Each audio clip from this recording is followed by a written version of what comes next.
It's time for the fun and excitement of West Virginia high school baseball. Today's game is being brought to you by Bechtel Jewelers, the Brown Funeral Homes and Cremations, CMA Honda of Winchester, Hagerstown Ford, the Mansion Ferretti Law Firm, the Mountaineer Grill and Pub, the Mirius Group of Financial Advisors, Orsini's Home Store, Modern Realty Results, Kent Parsons Ford of Martinsburg, and the Skinner Law Firm. And now for the pregame show. Let's go out to the field and join our Talk Radio WRNR broadcast team. West Virginia for some West Virginia high school baseball. Second game of a scheduled two-game doubleheader here between Martinsburg and Petersburg. Spencer Dupuy, Trip Tobin, Colin McLaughlin. Our cameraman is Avery Newport, getting ready for game two here. We'll quickly go through the defensive starters here for Martinsburg. Pitching is Carson Buber. Catching is Landon Siffert. First is Isaiah Morris. Braden Oviedo is at second. Hudson Clement at shortstop. Michael Lupus at third base, wearing number 20 today. In right field is Joe Paulson, Jordan Camby in center, and Logan Wilt in left field. Leading off for Petersburg is Kirkendall. First pitch on the way from Buber in the dirt, the turf, for a ball 1-0. Kirkendall had a couple of base hits last game. Sophomore coming in here, putting up a little fight there in the plate. Playing a lot older than a sophomore here, I believe. Second pitch comes in and catches the corner for a strike. Now count at 1-1. Third one is fouled off. Nice play over there by Zeke. Caught it off the carom, off the fence. Zeke still got it. Coach Zeke over there with the web gym. Pitch on the way. Didn't go, or he did go. Drop third strike and then tag him, and first out here in the top of the first inning for Martinsburg. Getting the out here on a drop third strike, as they say, you went around. Great heads-up play there by Sifford to be aware to make sure that the batter did go around there on the swing. Now, Sifford has really good baseball IQ. You know, you're not going to find many catchers with a better, or baseball players in general. He plays out there in left, so he doesn't get to show it off as much. But here behind the plate, quite a field general, very, very smart baseball player. First baseman Peyton Tingler up. Second pitch on the way. After the first one came in for a strike, this one a ball. So count now is at 1-1. He receives the ball really well. In fact, they're giving Asanovich an afternoon off after catching the last two games. Pitch comes in for a strike. So now the count at 1-2. Buber ahead in this one. 1-2 pitch on the way. The one is smacked right to the second baseman, Daviato. He'll throw over to Morris, and Morris keeps his foot on the bag for the second out of this top of the first inning here in the second game of this twin bill here at P.O. Faulkner Park. When you look around this infield, you only see one senior here, and it's Hudson Clement at short. But everybody here in the, that you're looking at, except for I believe Clement and Paulson, will be back next year. So we're looking at some of the future lineups here. Oviedo's a freshman, Buber's a sophomore on the mound. First pitch in to Jonathan Mallow is in the dirt for a ball.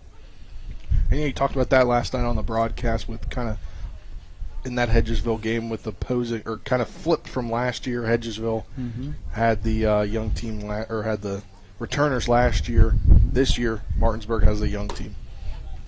Yeah, Hedgesville has a young team, and yeah, it definitely flipped. That's what I meant. Yeah. And Martinsburg returning a lot of guys. A couple guys setting out this, returners that starters last game setting out this game. Giving Paulson, Oviedo a chance here. Wilt taking some swings, so we'll see some different guys at the plate this game. And Mallow fouls that one off. So it's a 1-2 count here with 2 outs in the top of the first inning. And you look at Martinsburg's stat line as far as base hits, clean hits. It wasn't a big day at the plate, last game. So maybe mixing some things up, Fouled off there. So count still at 1-2.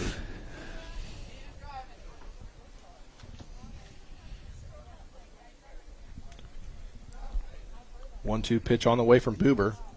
Gets that one. That one smacked into left field, and a single for Mallow here for the third batter with 2 outs here in the top of the first inning.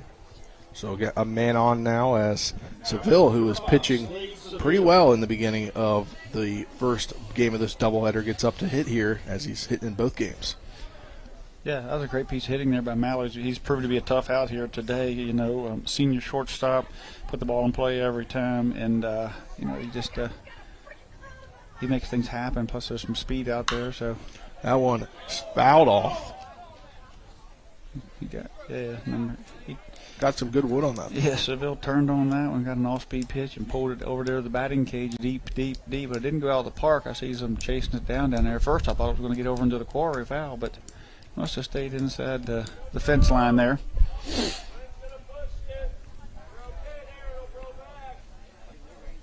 Buber's pitch is on the way. Gets him for the second strike. Found a lot of plate there. That thing right over the middle. Buber, young fella here, standing tall out there. Throwing strikes, pitching to contact, getting some outs. Pitch on the way, and that one, good wood on that one into center field, but tracking it down is Camby, but he can't track it down. Hits the wall, or he did track it down. He did track it down. He lost yeah. his hat. I was looking at his hat. But end of the top of the first inning here, scoreless with one hit, and we'll head to the bottom of the first inning after this 60-second break. You're tuning to West Virginia High School Baseball on Talk Radio WRNR and TV 10.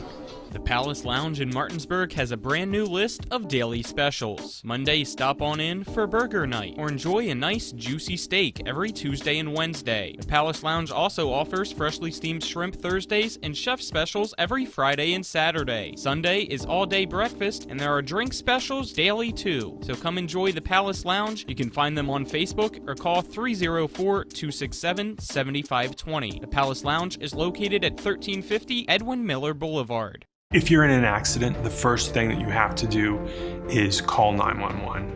You have to get medical care immediately. The next thing you need to do is call us. When you hire us at the Skinner Law Firm, what we do is we are going to investigate your case and we're going to lay out the options that you have, all at no cost to you. We will use all of our resources and all of our experience to get you what you deserve. The Skinner Law Firm, SkinnerFirm.com.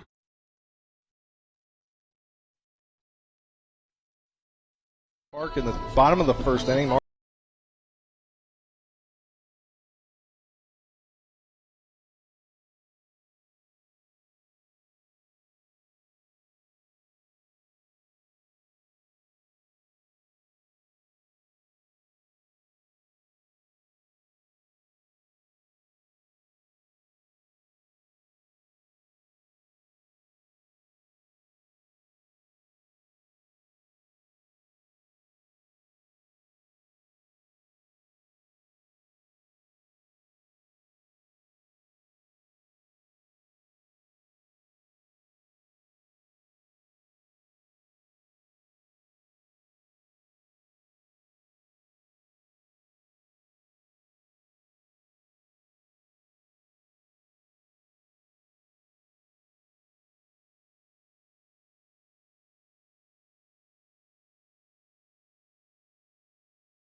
The early schedule in case for some reason you go through a quick game in under 2 hours so you can get that one started regularly, but starting here at first pitch around 3:16.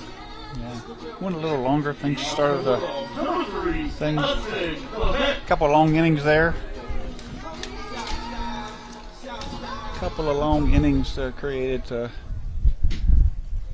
When he scores 6 runs in an inning, 4 runs in an inning, 4-run innings, and it takes a little while to get through those innings. Wind picking up here as potential storm coming in the forecast here. Weather is being watched for as the first pitch swung on from Clement. So 0-1 count now. 0-1 pitch on the way. Another swing straight through. Seems like Clement has been swinging early in this doubleheader. I think he was sitting on fastball there. He's got back-to-back curveballs, so Petersburg picked up something in that first game, or he's trying to pitch backwards here.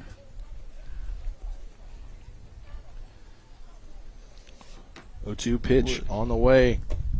0-1 a little low, so ball. I think the lefty came with a third one, or a little different pitch. Had some movement, but yeah, so we're seeing a lefty here on the mound. Lefty, and his name is Bumpy. Left a bumpy on the bump. Lefty. And it's going to be Clement trouble. gets a good wood on that. It's going to be trouble. He's going to go to second. Can't get it. He's going to three. That's another triple here on this young season, and that's now 2 games out of 4 where you see Hudson Clement lead off the bottom of the first inning and hit triples. Yeah, once that ball gets in that corner, I mean, there's no doubt. I mean, from this booth up here in the press box, I mean, you can just see him turn on the afterburner when he rounds first. Takes that quick glance, and he's gone. He's not even looking at the coach. It's all his call. It's right in front of him. Siffert coming in here with Clement on third as Martinsburg looks to get up early. Siffert swinging early. Siffert's player of the game last game. 3 hits, 2 singles and a double. Playing solid in the outfield. Been swinging the hot bat here, so see if he can get it done here early. A pitch on the way, and that one's a little low now. So 1-1 is now the count. I think he likes the new turf. He likes digging in there. Feels comfortable. 1-1 pitch on the way. That one smacked into center field, and it's going to get down. It's going to go down and go to the wall as center field playing in too close as Clement taps home. Going to third now is Siffert. And 2 back-to-back triples here to start the bottom of the third inning after the first game of the doubleheader was very quiet for Martinsburg, and now things starting to heat up bats-wise. Yeah, he is swinging a hot bat right now. He is hot. If he can get a home run now, he can go for the cycle for the day. A single, double, and a triple now. Isaiah Morris now up to the plate. Saw him come in and pitch in game 1. Number 25, Isaac Grove, coming in as a courtesy runner for the catcher. Isaac Grove comes in as the courtesy runner there for Siffert, who's catching in this ball game.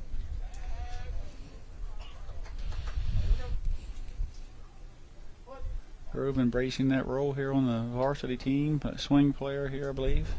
First pitch now in to Morris, and that one catches the outer edge for a strike. 0-1 now the count. Sophomore utility player here for the team. Oh, that one hits him. That's one way to lean into it. Just turn it. Unfortunately, it's kind of what we were hoping that Hudson would have done the last game with that fastball, but a little different animal when you're turning your back on a fastball as opposed to a curveball. Got runners here on first and third with no outs in the bottom of the first inning. Martinsburg already up 1-0 as Carson Buber, who's pitching this ball game, comes into the batter's box.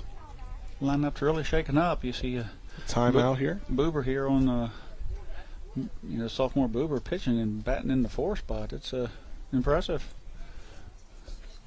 It was very impressive. It looks like the pitcher and catcher got some signs mixed up, so timeout was granted by the umpire. Now we're back in here. Trying to get this first and third play. And great pick there by Seville at third to get the first out, and luckily Grove able to get back there and not tagged out for a double play. Yeah, that's a great play by Grove. The ball was hit hard on the nose by Buber right at the third baseman. As Grove's coming down the line most of the time, that's a double play. Morris had gotten a little bit of a jump, but he got back in time as well. So a great play all around by all 3. Camby now up. First one is outside to him. So 1-0 now the count. Can be in the 5 spot here. Got pop, got speed. And if he hits the ball in the corner, watch out, Morris, because he's going to come chasing you down. 1-0 delivery on the way, and that one swung straight through, so swinging strike. Make the count 1-1. Wind picking up here at P.O. Faulkner as mentioned just a few minutes ago, potential rain coming in the forecast here. 1-1 delivery from Van Meter, and very aggressive swing from Canby there, way outside. Yeah, it's kind of, actually swing. He seen the curveball, he just could not stay off. It was up, and it was, I believe it was a changeup, just kind of off speed, and it just looked like a meatball to him, and he decided at the last minute to take a wave at it. 1-2 delivery on the way. Stealing second, there is Morris, and he'll go in clean as the pitch, or as the throw is not in time and a little too far up front. Yeah, good steal, good speed out of Morris. You know, he's a bigger in stature than most of your base stealers in the area, but got a good jump off the lefty, and they had a first and third play on. Second baseman cut it off, but Isaiah Grove smart by not taking off. Wow, catches the corner there for the first strikeout of the ball game here for Van Meter. Yeah, that was a tough one there. I'm not sure either, but again, I can't see up and down from here this well, so, you know, we'll leave it at that. The umpire thought it was a strike. That's the only one that matters. Sonovich now, the DH, who he caught the first game, now gets to not catch in this game. We'll get some at-bats here as Sonovich is up. And a ball to the backstop. Runner coming in. Grove will be safe at home, and Martinsburg now leads 2-0. Very close play there, Colin. Yeah, it definitely was a very close play, but both base runners heads-up awareness on the pass to successfully advance one base each. The ball come right back to the catcher, so he did give him an opportunity to get the runner. Groves come in head first across that new turf. And Asanovich there gets bat on ball, but it goes right to the second base or third shortstop Mallow, and he throws over to Tingler, and that retires the side here in the bottom of the first inning, but not before Martinsburg can put up 2 runs to lead 2-0 here early. We'll be back after this 60-second break. You're tuning to West Virginia High School Baseball on Talk Radio WRNR and TV 10. When will I be able to retire? How do I make the most of the money I have? How do I leave a lasting legacy to my loved ones? I'm Philip McCoy, financial advisor with the Mirius Group, a private wealth advisory practice of Ameriprise Financial Services Incorporated. Call us today at 304-263-4343 to help you make the most of your financial future. Our office is located at 1270 Winchester Avenue, Martinsburg, West Virginia. Ameriprise Financial Services Incorporated, member FINRA and SIPC. See that Honda badge? It reveals more than the Ridgeline's maker. It's a testament to endurance and Honda ingenuity. So when the terrain ahead is full of challenges, brace yourself. The Honda Ridgeline is about to amaze you. Rise to the challenge with the rugged performance of the Honda Ridgeline. CMA's Honda of Winchester, 3985 Valley Pike. CMA, moving lives forward. Welcome back out to P.O. Faulkner Park here. Martinsburg on top 2-0 over Petersburg in the second game of this twin bill doubleheader here on a Saturday. Spencer Dupuy, Trip Tobin, Colin McLaughlin. Also running the video side here is Colin, along with our intern Avery Newport on camera. Happy to have you with us. We're in our now 4th baseball broadcast. You count today's doubleheader as 1 game each. Boober's sitting in here. You know, this Petersburg lineup has a good many lefties, and sometimes that can give, you know, a youngster a little trouble. But Boober, he's just coming in, firing. He's just pounding the zone, loading up the zone, and hopefully he's hoping that his defense here will hold up and not give up those 4 and 5 errors like they have the last 2 games. Yeah, Van Meter at the plate, the pitcher for the Vikings. Fouled the first one off. Second one he fouls off as well, so 0-2 count now. Ball found its way right through the batter, through the catcher, right through Carroll's arm there and side, right to the backstop. 0-2 count, pitch on the way, and I was about to say, he went around, so another strikeout here. He tried to make it look like he didn't go, but Wasn't fooling anyone there. Wasn't fooling anyone. Now the second strikeout of the day so far here for Buber. Yeah, that pitch, it sort of fooled everyone there a little bit, and wasn't a fastball, I don't believe, but whatever it was, it caused Van Meter to break the plate there and get struck out on a called strike, on a swinging strike 3. Watch Siffer behind the plate, how he kicks his leg out, sort of a little different. Staying kind of really quiet back there. He's a little totally different catcher than a Sonovich. Sonovich is up on his balls of his feet. Both techniques are fine, just two different techniques. 1-1 now the count. Buber's pitch on the way, swinging straight through that one is Travis. Sifford's calling a pretty good game so far behind the plate. It'll just be interesting to see how well he does keeping the ball in front of him compared to a Sonovich like we saw last game. Yeah, Sonovich did a nice job blocking the baseball. Daniel Travis gets a good wood on that one, and it drops in right in front of Paulson, so a single here. So now 2 hits on the day in this game for the Vikings.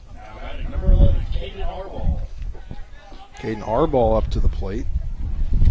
Caden's getting a double here behind the plate today, so freshman going to get 14, at least 12 innings in, maybe 14 innings in, depending on how this game goes. But it's a lot of varsity experience and out of conference games, against a good team as Martinsburg is going to be good for this young man as the season moves on. Look for Petersburg, regardless of what happens here today in the second game. Look for them to give Frankfurt and those guys down there in their section and Buber wild there goes behind Arball. Almost looked like it just went over his head. Yeah. That was a close one to being a hit by pitch there for Arball. He didn't move around as much as you would think. Give him a little shave. Pitch on the way, and that one just below the zone there. This shows the confidence in these guys and the toughness when they step right back in, after that ball zips by. Yeah, he's still pretty close there on the... Yeah, he's staying tight to the plate. 2-0 pitch on the way. That one is up the middle to Aviato. Aviato gets one over to Clement, but not in time to Morris. That's not a bad flip by Oviedo. I think that's the correct pronunciation. Oviedo, the ball wasn't hit real hard, so I didn't think there was a chance for double play off the bat, but they made it closer than I thought. He picked the ball up, quick release,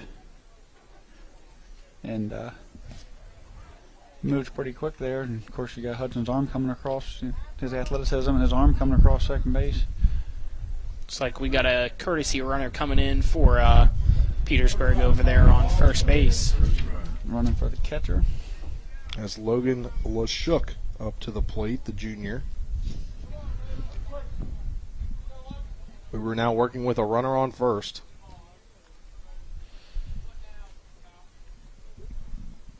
Pitch on the way, and that one is high and tight. Buber having a little control issues here in the top of the second inning. He's settled in. He's around the zone, but keeping the ball staying up a little bit more than he'd like. Certainly throwing more pitches than he'd like. He went from, all around the zone. Now he's starting to widen it a bit. I need to get settled back in here, refocus. This is the first time, I think. Well, no, the first inning, I believe there was a base runner on, so seeing him pitch with the base runners on, sometimes that can cause a little change in your delivery or your release point. 2-1 now the count here to Lashuk. Runner on first. Buber's pitch is on the way. Going in the zone. Close, almost down the middle there. 2-2 now the count. Lashuk didn't Buber's play really the last battled game. back. What position is he in defensively, Lashuk? Not sure we got their lineup reported. And he swings and misses there for the swinging strikeout to end the inning. Now Buber has 3 Ks as Martinsburg ends the top of the first inning there with a strikeout. We'll go to break, and we come back after a 60-second break.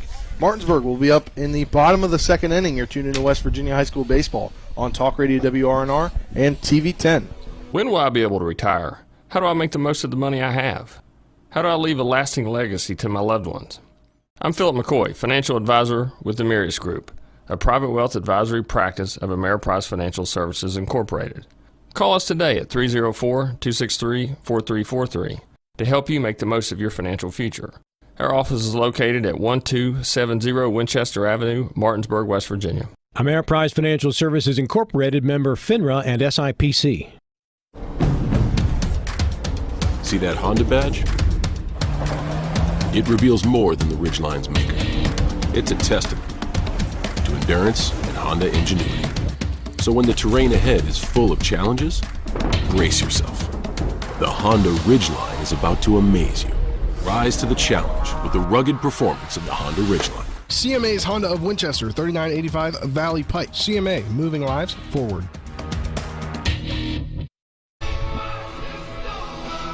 Welcome back to P.O. Faulkner Park here. Martinsburg on top 2-0 over Petersburg in the second game of a twin bill action here on this Saturday afternoon. Spencer Puig, Trip Tobin, Colin McLaughlin, happy to have you with us. Our intern Avery Newport running the camera for you today. Long first game, but this second game pace has already picked up a little bit, but that due in part to not having a 6-run first inning. Yeah, these pitchers here throwing your strikes, not a lot of walk, giving the defense a chance to play. Those back-to-back triples to start the game, giving Martinsburg that 2-run lead. Quickly getting on board 2-0 with the 2 triples. But after that, both pitchers seem to be settled in a little bit here. First pitch there to Lupus. In for a ball. The 1-0 count. 1-0 pitch on the way. That one is swung on by Lupus, again wearing the number 20 jersey in this second game of the doubleheader. Yeah, Lupus had a couple good at-bats against East Hardy, last night, putting a couple sacrifice positions. He's looking to... Mallow there.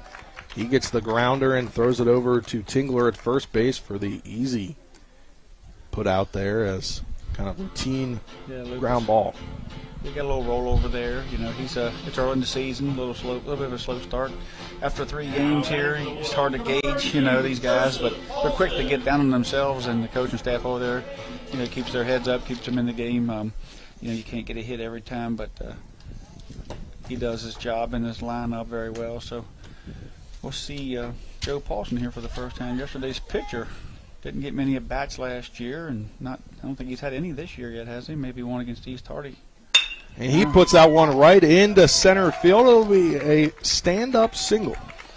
He tells me all the time he can hit. So that was perfect timing, too, since it went right up the middle. Had a good sound on the bat there and gets it back to the top of the lineup, it looks like.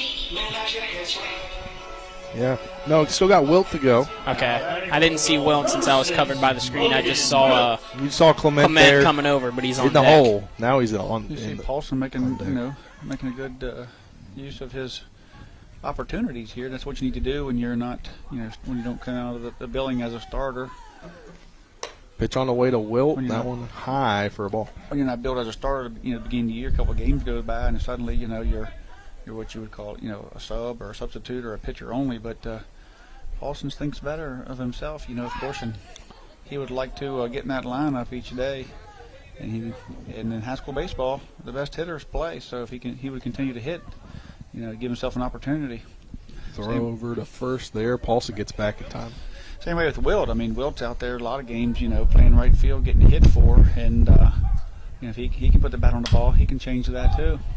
And a pop fly into the infield. Third baseman there, Seville, under it, and he gets the out. Now 2 outs here in the bottom of the second inning. Wind still causing a little bit of trouble out there, but that time around they were able to make the play. Really interesting to see once it gets towards the outfield how much more of an issue the wind continues to be.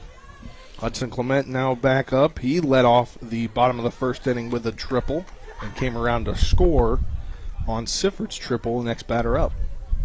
And he gets bat on ball again there over to the shortstop. He can't handle it. Both runners are safe. That's going to be a base hit regardless. His speed is going to, it's certainly going to increase his batting average from plays like that. Paulson's in front of him here now.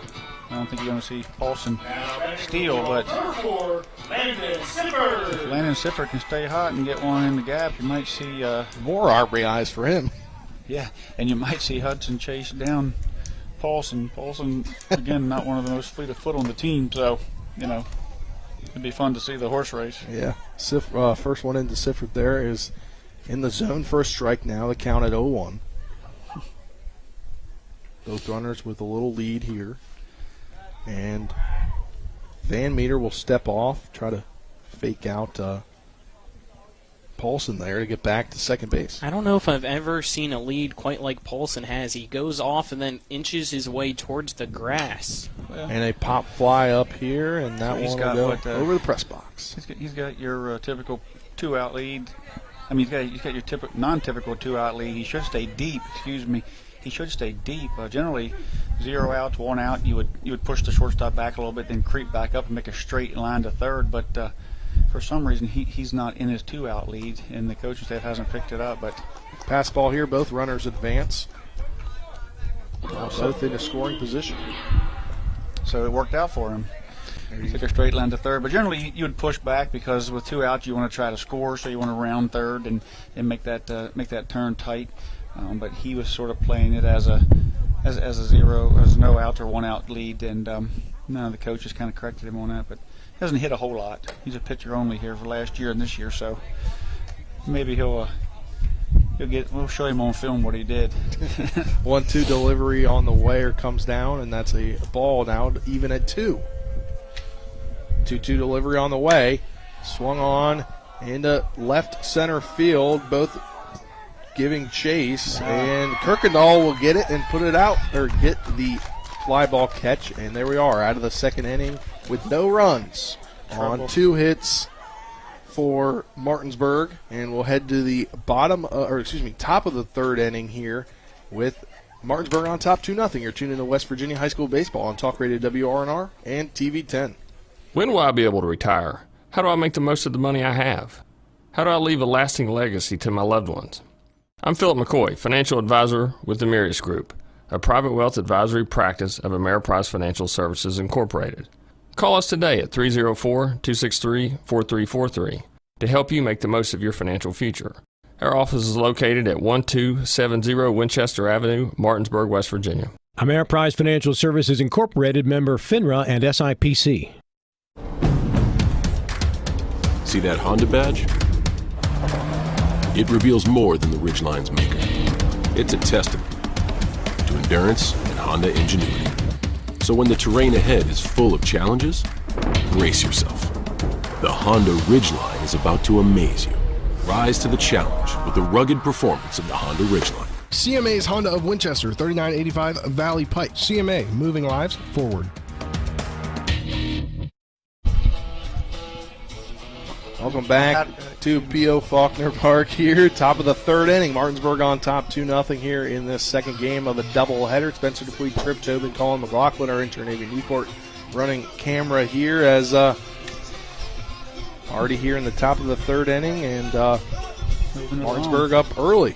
We've seen Siffer get underneath that last fly ball there, and it looked pretty routine, not very deep, and it just carried, and you've seen the left fielder out there and eventually have to make an over-the-shoulder style catch. So the wind still is playing, games here with the baseball moving it around, and that's kind of typical in spring baseball this time of year. And the wind blows here, a good bit, and so something I have to take into consideration. We've seen last night at Hedgeville when the ball got down out there because of the wind, and a couple other that got away from us. So, fly balls, everybody takes a lot of ground balls. This time of year, we get a lot of fly ball errors as well. Trace Rohrball up, and he swings at the first one. That one is a strike now. 0-1 the count. Trace getting his first at bat of the day, correct? I believe so. He wasn't in the last game. Yeah, and it looks like his timing is off because of that. Yeah, he's probably. Pretty good pitches inside on that plate, too. You assume they're brothers? 0-2 delivery from Rohrball is fouled off. Or to Rohrball. Do we have the Arball brothers? I did not ask about the Rohrball brothers. I asked about the Van Meter brothers. Oh, one's Rohrball, one's Arball. So they're not. There we go. They're not brothers. Okay. Yeah. All right, the 0-2 delivery on the way from Buber. That one swung up into center field for a single. So another hit here for Petersburg. Well, he found his timing. Yeah, that's what I was about to say as well there, Tripp. You got the timing down, and that time it stayed down the middle of the plate instead of more to the inside on that pitch as well. Yeah, I think, he didn't look well those first 2 pitches. You noticed it. I noticed it, and maybe Buber noticed it, and just tried to drive one down there. Found too much of the plate, and the young man, he had him lean and didn't throw. Buber's upset with himself. He called a balk. Yeah, he called a balk there. Now Rohrball over to second base. Byler's not happy with that coming out of the dugout to... Yeah, so if he can fake the first if he disengages. So the balk call came from Tim Carroll behind the plate with Keith Allison was right there. When Buber stepped back to... Yeah, okay. So they're taking it away. Yeah, when Buber steps back and disengages from and the now mound, that's going to bring out Coach Landis for Petersburg. He's going to want to know why, of course. But Buber had him. I mean, Buber had him leaning. He jumped. He did a jump step back, disengaged, and faked the throw over. And the runner was called dead, and he just had predetermined he was going to fake it. So it was too late once he decided to throw, which this time he does throw. Does throw over, but getting back in time is Rohrball. So yet to throw a pitch to coming back to the top of the lineup for the leadoff hitter, Kirkendall, who struck out his first time up. If he did balk and Tim called it and Keith missed it, I'd be surprised. Keith's pretty tough when the balk calls. Ooh, over again, trying to get Rohrball, and I thought he was going to get him that time. Rohrball on the slide kind of stumbled and caught himself. Yeah, he's not getting back very well. Don't be surprised if you don't see him throw over again. I don't know if he wants a steal. It looks like he's really extending his lead. I'll throw it. The batter calls time. Buber stops his motion. I'd like to see him go ahead and throw it, but he hadn't got the arm back yet, so no damage, no harm. But Buber's coming to the plate just as we heard a timeout there. The batter. And he will throw over again. And he got him. Yeah. Picks off the runner at first base. First out here in the top of the third inning. I mean, if you go back and watch the tape on that, I think you're going to see all 3 times that he was leaning. So but he didn't steal the first 2 pitches. So why the big lead and the big lean, I'm not sure. But anyway, he was certainly caught. First pitch now to Kirkendall, as hadn't come in yet because he was a little worried about the runner, and he got him. Took him 3 times, but he got him. 1-0 pitch on the way. That one over to third to Lupus. Lupus throws now over to Morris for the second out for the 5-3 ground out. Nice job by Lupus. Morris. Paulson with the backup over there. Catcher was coming down the line. Everybody's moving. Good defense. Buber's throwing strikes. Picking off runners as a sophomore. That's all you can ask for. Holding runners. A lot of guys this age don't hold runners real well. They run on younger guys. First pitch to Tingler. Martinsburg's really settled in defensively. We slowly saw it there in Game 1 where they came back to win, and now we're really seeing it here in Game 2. Fouling off the second one now. The count is at 0-2. A good point there, Colin. And, that being said, there's different, you got different numbers in the field right now. You got Morris playing first. You got Paulson in right. You got Oviedo at second. You have Wilt in left, so all those, and you have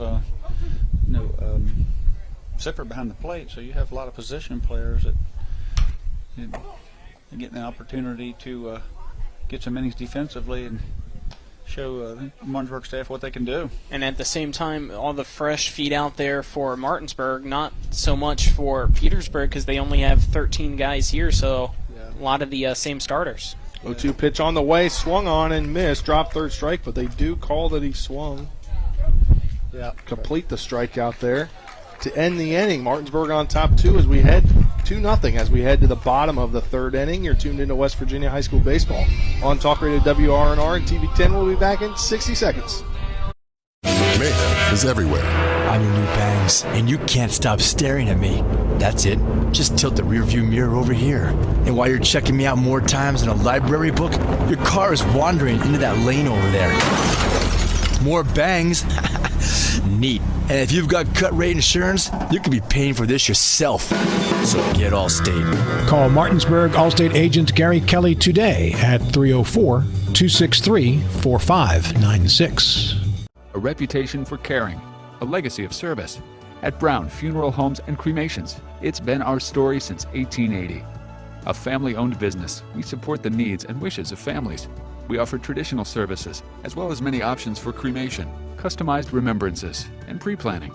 Brown Funeral Homes and Cremations retains its family atmosphere and stays true to its roots.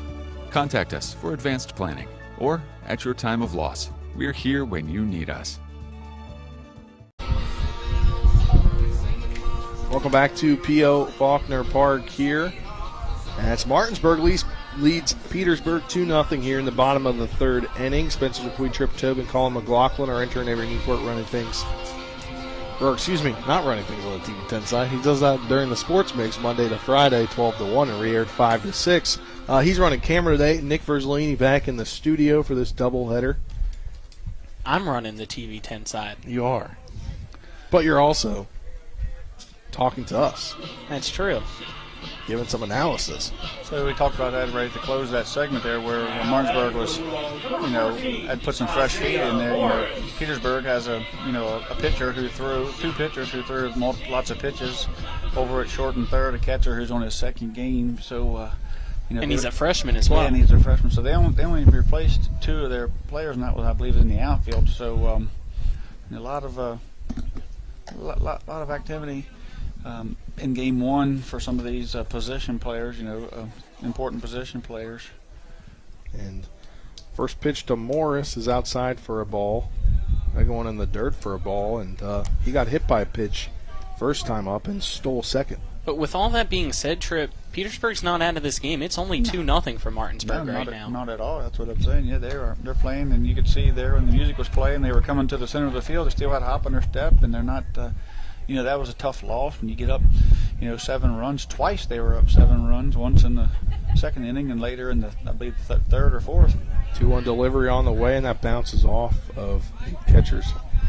So having that being said, it would be easy to lose focus and just kind of give up and get ready for the bus ride back, but they're not. Their two aces are unavailable, and they're going with what they got and playing hard. 3-1 delivery on the way. And checked his swing. Morris down to first base for a walk. He kept that bat back. Almost looked like it was just a few inches away from nicking off the bat for a foul ball there, but great way to lead off the bottom of the third. Great point there, Colin. It really was close there. Buber now coming in. He popped out to third his first time up. It helps having a TV monitor in front of you. Yeah, it does. First pitch to Buber on the way. He swings and misses. I think the pop out was doing him an injustice with that scorcher he hit. He let it fly pretty good, didn't he? Yeah.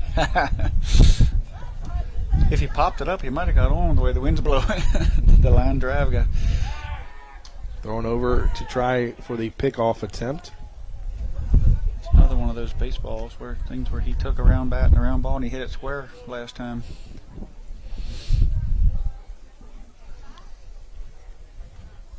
Now Van Meter is kind of worried about the runner on first, but he'll come to the plate this time, and fouling it off is Buber. Definitely off speed there. Buber way out front and open it up. Van Meter needs to be worried because the last time on base, Morris did get a steal. There you go. You're right. He took off. I think it was on a wild pitch, but still, got to keep him honest there. He moved up when they had the first and third, and they pulled the play on. The second baseman come across and kind of cut it off, but it looked like he had it stolen clean, so even without the cutoff, he's showing a little bit of speed. Again, not your base runner speed stature guy, but 1-2 delivery on the way, and he checked his swing, and he didn't go. So 2-2 now the count, as these Petersburg fans in attendance don't agree with the call. Well, they're Keith's in the B position, which is right behind the pitcher, so that he can't. And even though Tim asked for the appeal, he can't make that call. I don't think. Swings and misses there to get the strikeout. I mean, he can make it, I assume, but I don't think he's just been around the game long enough to know that that's not his place. He'd have to be clear. It'd have to be clearly a swinging strike for him to make that call from that position, I would think. Jordan Canby. Canby now up. He struck out looking in the first inning. One on here on a walk to Morris to start the inning off. Another pickoff attempt over, no good. No good. He's able to get back. Just dying to see one of these speedsters get the ball in the gap and chase down some of these guys that don't run. Van Meter steps off. Van Meter steps off and eyeballs Morris back. Morris just gives him a couple claps, like bring it over here. Playing games over there. Now to the mount or to the plate. That one comes in a strike, so 0-1 now the count. Canby can get off to the races real quick. Like took a strikeout last time on a borderline pitch down. Wasn't real happy about it, but 0-1 delivery. That one comes in, bounces off the catcher, and going to second freely is Morris. Takes the base. And again, when you put runners on base, when runners get on base and they're over there, it just adds something else that you have to be responsible for as a pitcher. Takes out the double play too, and hits that one right to the third baseman. He'll throw over, but it's gonna be close, and he is safe. It's gonna be a tough play anytime he puts the ball on the ground. Couldn't tell from my angle if the throw just wasn't in time or if that pulled the first baseman off the bag. Keith motioned this, so I think he pulled him off the bag. I was trying to look there and look at Keith at the same time. So the first baseman's a right-hander, not really big, not as big as you'd like to see, your first baseman to stretch. So Snevich up. Hasanovich, he'll hit that one out to deep center field, and that one's going to go to the wall.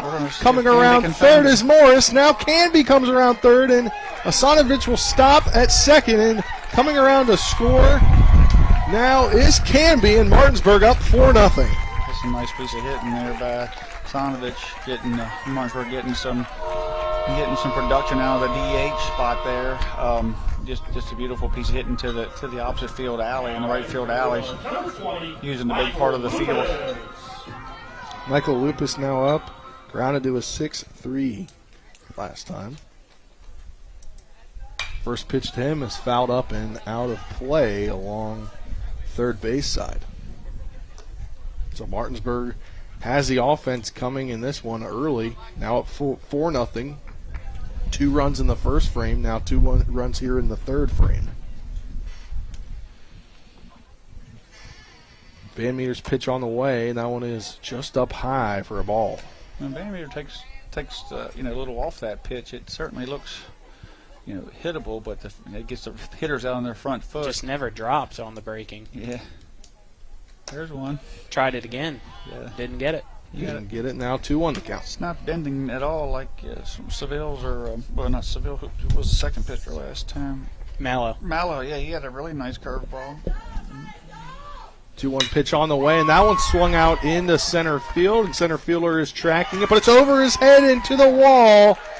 Had to wait, though, did the runner at second, but he's coming around to score, and Martinsburg will be up 5-0 now as a double there for Lupus. Back-to-back doubles for Martinsburg. That's just what Lupus needed to hit the ball hard there, and it looked like for a second center fielder was going to make a heck of a play. And that would have just been his luck, as this year he's had some hard luck plays, been put into some sack situations. So nice to see him get a base hit, and get that confidence going. And sometimes it just takes that one to get you moving. Joe Paulson up to the plate, singled and made it to second his last time up, but was left on base. Maybe Joe's looking to switch places with Lupus here.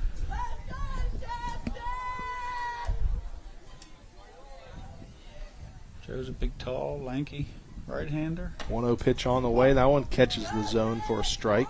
1-1 now the count, with one out here in the bottom of the third inning, where Martinsburg's already put up 3 runs with a runner on second base in scoring position. Joe's vying for a spot here in this lineup. He's but Joe's the kind of guy, from his pitching, he doesn't stress. He doesn't get too overly anxious. He just kind of lets the game come to him, and I think that's what makes him a better ball player. A very good ball player, because he's able to just play the game and control what he can control.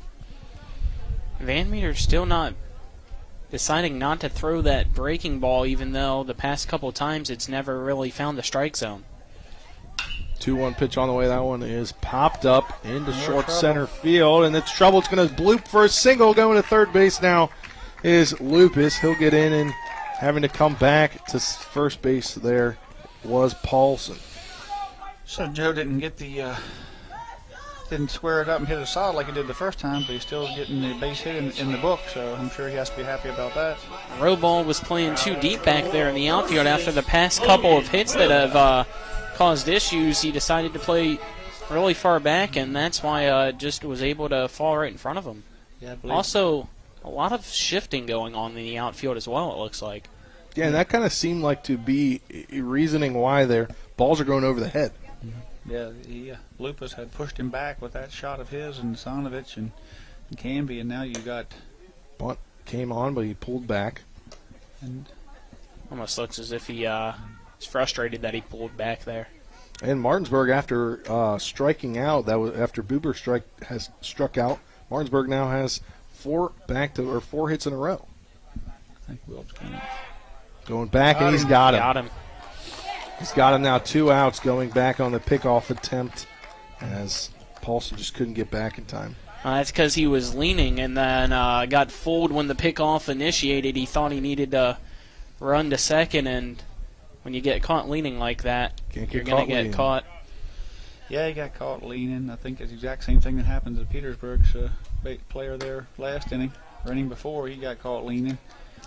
Lefties are hard to steal on, but I'm not sure what was on there, but certainly Joe was not in a one-way lead. 2-0 pitch on the way to Wilt, who is at the 9th position in the batting order, is get ready to go to the top of the order here. And first strike there, so 2-1 now the count here with 2 outs in the bottom of the 3rd inning. Martinsburg has already put up 3 runs in this frame.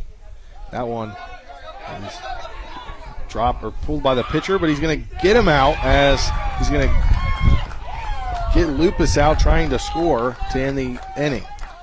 Martinsburg ran herself out of that inning. Yep. And it's not what you want to do with the 5-run lead. With 1 out, man on first and third, come away with nothing. And Martinsburg's out of the inning, but not before they can put up 3 more runs and take a 5-0 lead here into the 4th inning. We'll be back for the top of the 4th inning after this 60-second break. You're tuned in to West Virginia High School Baseball on Talk Radio WRNR and TV 10.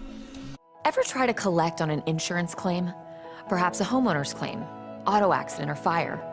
Insurance companies collect money from you for protection should something bad happen. And when it does, they don't want to pay, or they offer too little. At Mansion Ferretti, we have an attorney who worked defending insurance companies and knows all the dirty tricks they play to deny or lowball your claim. Call us today for help in getting what you really deserve. Mansion Ferretti, when you need justice. Providing reliable protection since 1877, we are Farmers Mechanic Insurance Companies. For over a century, we have been dedicated to provide dependable insurance protection and excellent customer service. We specialize in auto, home, farm, and business insurance. Our products are backed with personal, hands-on service. You can trust us to protect what matters most to you. For all of your insurance needs, there's Farmers and Mechanics Insurance Companies.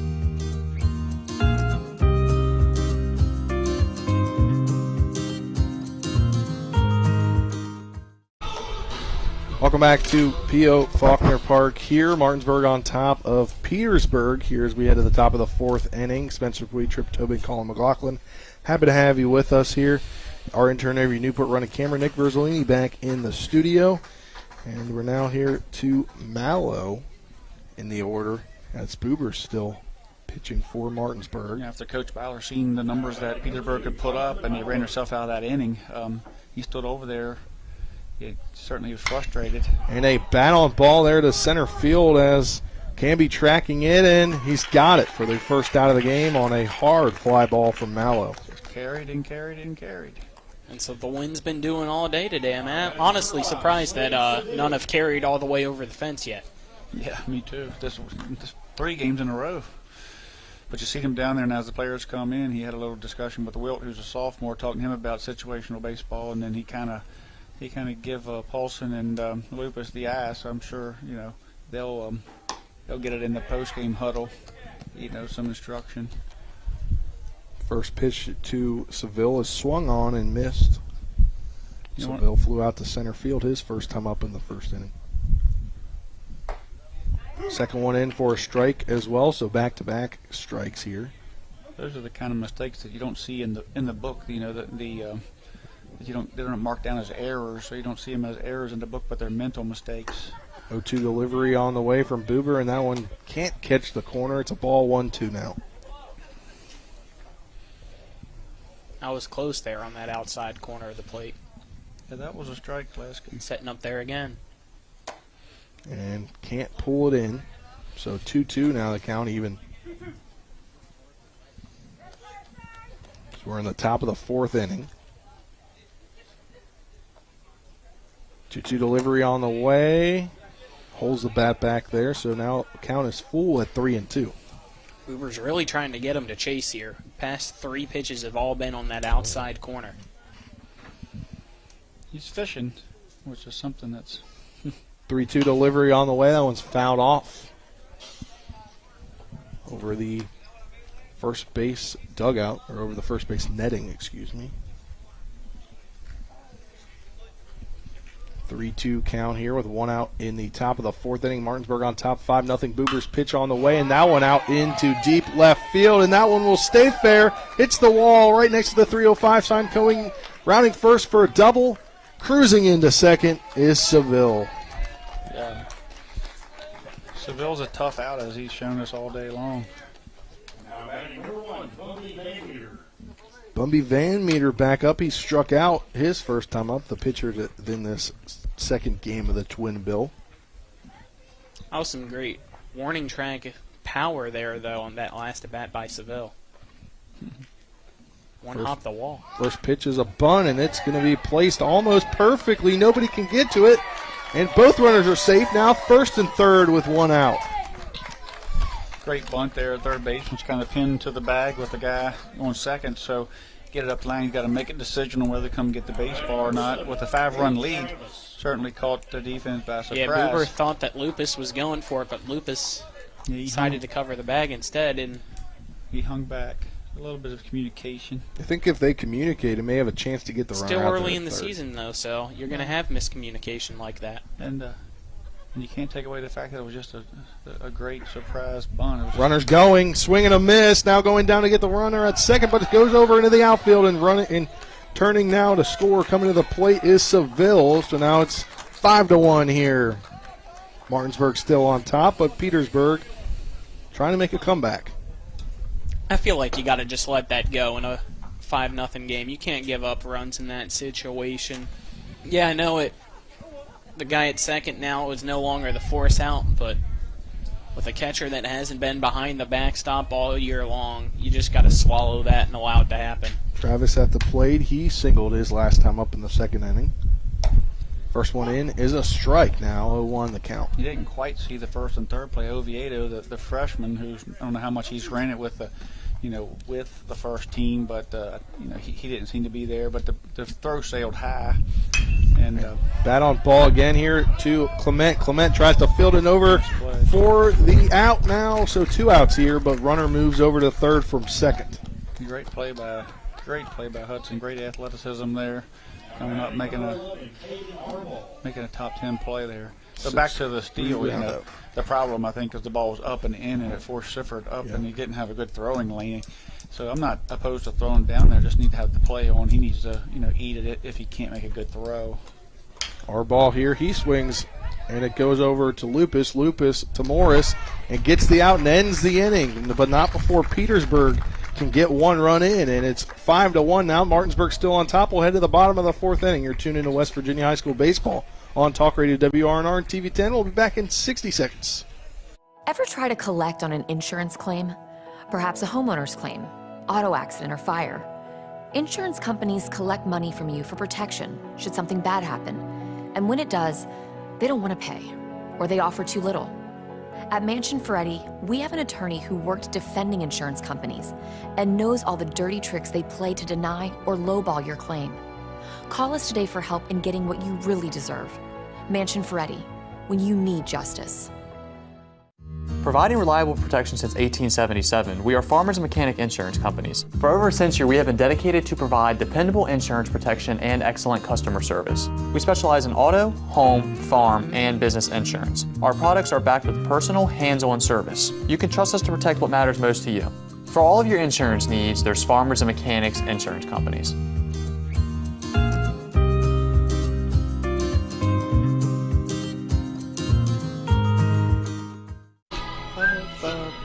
Welcome back here to P.O. Faulkner Park. Spencer DeBuick, Trip Tobin, Colin McLaughlin, our intern Avery Newport.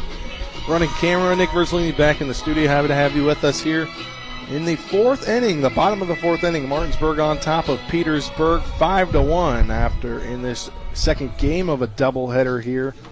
As get back to Martinsburg at the plate. And up now will be Hudson Clement at the top, or Wilt, because they did get that other, they got that out at home. Yeah. So Wilt's still up. Wilt's going to come up with a clean count slate here. And then it'll be Hudson. And Wilt can run too. So, I mean, if he can get on, Hudson can get on. I mean, you're talking about lots of speed. That's what you want to start things off always. With Wilt, 9-hole, can be 9-hole. Hudson and the one, what you're talking, 3 speedsters there that, probably 3 of the top on the team when it comes to just flat speed. Wilt's just happy to get an opportunity to hit here, generally a defensive player. Wilt there. Aggressive swing there, fouls that one away right over our heads, over the press box. Yeah, 5-1 lead, 0-0 pitch. You need to take a good hack there, and he did. You hate to see him go up there 0-0 with that kind of lead and not get their best hack in early. That one inside, has to move out of the way a little bit. 1-1 now the count. He thought about wearing that a little bit, but the last second he got out of there. It wasn't a curveball. 1-1 pitch on the way. One in the dirt. 2-1 now. And how much do you think it helps a player, Trip, when, obviously you don't want to have the last out there, but he gets a clean slate? How much do you think that helps him in his approach this time? Well, he did get to see a pitch or two, but and there, that one flown into right field, but right fielder LeShook right there in time and didn't need to move very much for the out, first out of the inning. Well, Wilt was trying to answer the question for himself there for you, Spencer. He was. He jumped on that pitch. Maybe he heard us. Anywhere but there. I mean, he hit it right at the right field, never took a step. So that's just bad luck there. Goes down the book as a fly out, but it's definitely a hard-hit baseball. Now Clement back to the plate. He fouls that one off out of play. Was going to say in the first inning he hit a triple, second inning he hit a single. Some of the difference in this game and the last game, I mean, you had 2 really good pitchers on the mound. Martinsburg's possibly number 3, and Petersburg's 1-1, and they just could not find the strike zone that well. A lot of and defensive errors. This game's been, more of strikes, putting the ball in play, and the fielders making plays. 0-1 delivery. That's a pass ball to the backstop. 1-1 now the count. You can't defend walks, and errors will kill you. So, both teams seem to have learned from that in game 1 so far. One off the catcher's glove, and now it's 2-1. A rare time that went by Petersburg's catcher there in our ball. Yeah, he kind of got a little, I don't want to use the word lazy, I think he just got a little lackadaisical it was an off-speed pitch, he just kind of reached out for it and looked in his glove and it wasn't there. This is the second straight game that he's had to be there, so. That one in the below the knees for a ball, now 3-1. I know we said it in the first game, but I know the pitch counts for the first 2 pitchers, they had to have thrown 130 pitches, 140 pitches? They had to have caught that many pitches in game 1. 3-1 count on the way. Hudson He'll hit it over to the shortstop, and he beats it out again. Oh, he gets him. Oh, thought he beat him out there. Yeah, I thought he was going to run that out for sure. He did make a close play out of it. The first baseman made a real nice pick. The shortstop threw a bullet over there just short, but the first baseman picked it, and they got the out there. But it was, if there's any doubt that Hudson's not going to give 100% to baseball, then all that has been answered in the last couple of games. He gives it all he's got. He's not holding anything back, even though he's been signed to play football. First pitch to Sifford is up high for a ball. Sifford had an RBI triple his first time up after Hudson hit a triple. The 1-0 delivery on the way, and he swings and misses on that one. I've got a score in from Washington, and their sectional game today against Hampshire. They won 10-0. Braden Stottlemyre threw a complete game no-hitter, and Brendan Kerr and Cam Moore both hit home runs as they beat Hampshire 10-0. There you go. And we I talked to a few coaches, and they said Washington's a team that is going to make an impact in the EPAC this year. Yeah, I believe so. They have a lot of talent, young coaching staff, but a tremendous amount of talent. Good guys down there that want the best for the young men. Very senior laden, so it's going to be something to see when they come to town here and when they play Jefferson, and how they can gauge themselves. 2-2 delivery on the way now, 3-2.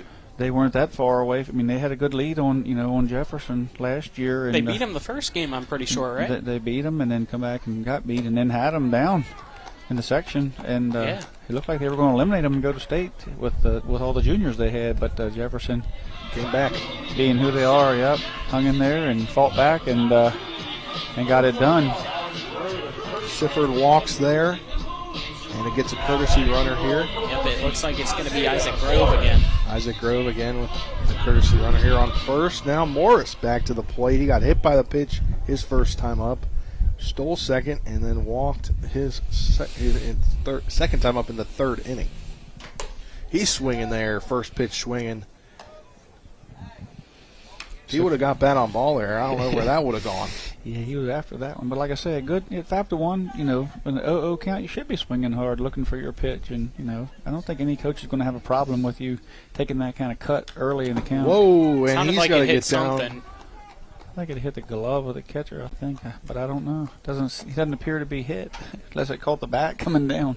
I thought I heard. It didn't sound like it was the bat. I almost thought it was his helmet, but I think it caught the catcher, just nicked his glove. But anyway, that pitch sent Morris to the ground, up and in. 1-1 now the count. And that one hits him just too far inside both times here. He didn't want to wear that fastball. That's the second time he's been hit by a pitch this game. He didn't want to wear that fastball in the ear hole, but he had no problem sticking that thigh around there and taking one there on the backside on that curveball. Just got to put some ice on it later. It'll be fine. Ice it. You got a day off tomorrow. These kids won't take the day off. They'll want to hit or do something. It's true. You got a big game on Monday. Coach Ballard and those guys will probably try to keep them at bay, but you might see a few try to get some swings, make a few phone calls. It may be a good day to get a couple of guys, some swings in the cage that struggling a little bit early. Just give them a little extra reps. Don't have to bring the whole team in, but those are good days. Gauge yourself after a game or two. You get down a little bit, and sometimes you have to bring in some of your guys to give them some swings, give them some confidence, without bringing the whole team in. Buber at the plate. 1-1 delivery, and that swung on. Hit into deep left center field, and that one hits off the base of the wall. Coming around to score now is Grove and Morris. He'll come in to score, and Martinsburg on top, 7-1 here in the bottom of the fourth inning with a 2 RBI double there for Buber. Yeah, Buber kept his hands in. The ball was in. Kept his hands in, stayed connected, stayed strong, and he got the ball up in that jet stream there. not 100% sure how much the wind helped because it got good wood on it. And I don't even know if Morris would have scored. I was looking out there in the outfield, and it looked like Kirkendall was having some issues picking up the ball against the fence, and eventually a roar ball, the center fielder had to come over and grab it and throw it in. It hit right directly at the base of the fence, and he went to pick it up and walked and ran, grabbed it and took a step away, but didn't have the ball in his hand. Trey Spar now at second, running there for Boober, who's pitching today. Can be at the plate. Fouled that one off. Now 0-1 the count. This Martinsburg staff has to be happy with some of the production they're getting out of some other guys here in the middle of the lineup here. Swing and a miss, but that goes through. Now runner to third. Easily.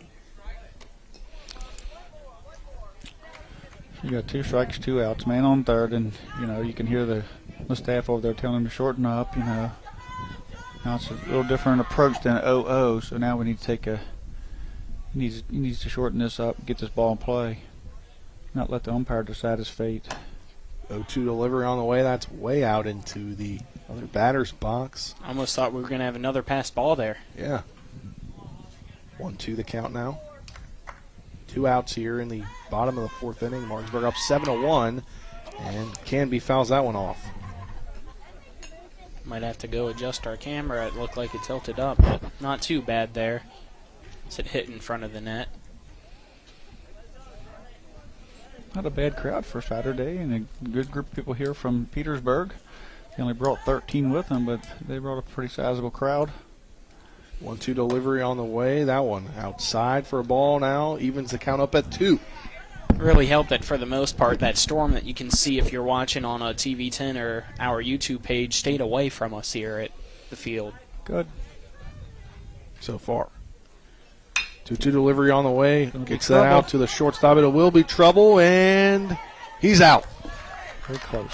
Canby doesn't get there before the ball comes over, but Martinsburg scores 2 more, leads 7-1 here as we head to the top of the 5th inning. We'll be back in 60 seconds. You're tuned into West Virginia High School Baseball on Talk Radio WRNR and TV 10.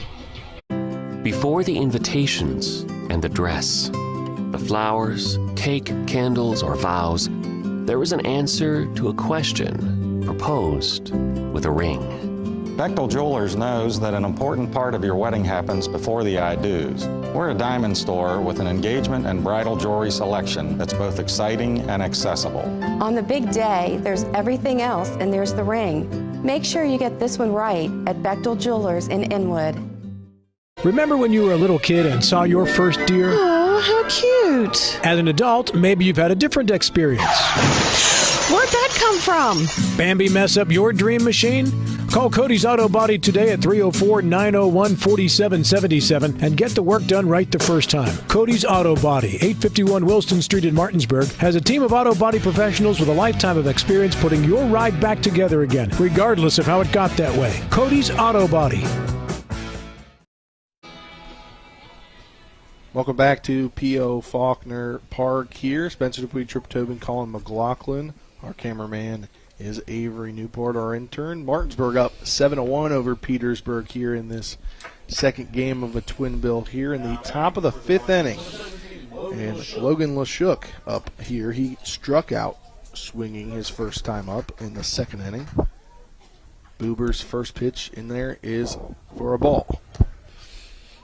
You take that trip from Petersburg, from Grant County up here, and you bring these young men up here to play, a AAA school, and hats off to, you got a line out to great third base line out there, and Lupus with the catch, so 1 out here in the top of the 5th inning now. So hats off to Coach Landis for getting these young men, especially these freshmen and these guys into the game, and getting a taste of this big stage here. Roar ball up. He singled his first time up, but he was picked off. Swings on the first one there, very aggressively wanted to hit that one out of the park. 0-1 count now for Boober. Fouled that one off now. It's been a great pair of games so far. Petersburg has kept it competitive. They were up 7-0 in Game 1, and nothing to be disappointed about today for them. No, they play the ball well. I mean, there's some tough plays to be made there when when Canby and and Hudson put that ball on the ground. I mean, they're just really tough plays. Not everybody makes. You're going to see a lot of infield, singles for them two guys this year. 1-2 delivery on the way, and that catches the corner there and strikeout looking. Now 2 outs here in the top of the 5th inning. And Boober, this game has just been lights out there on the mound. Petersburg's just found no answers against him. He's done a really great job of just not walking people, letting the defense play. The defense has made plays, and right as we say that, he has a wild pitch, but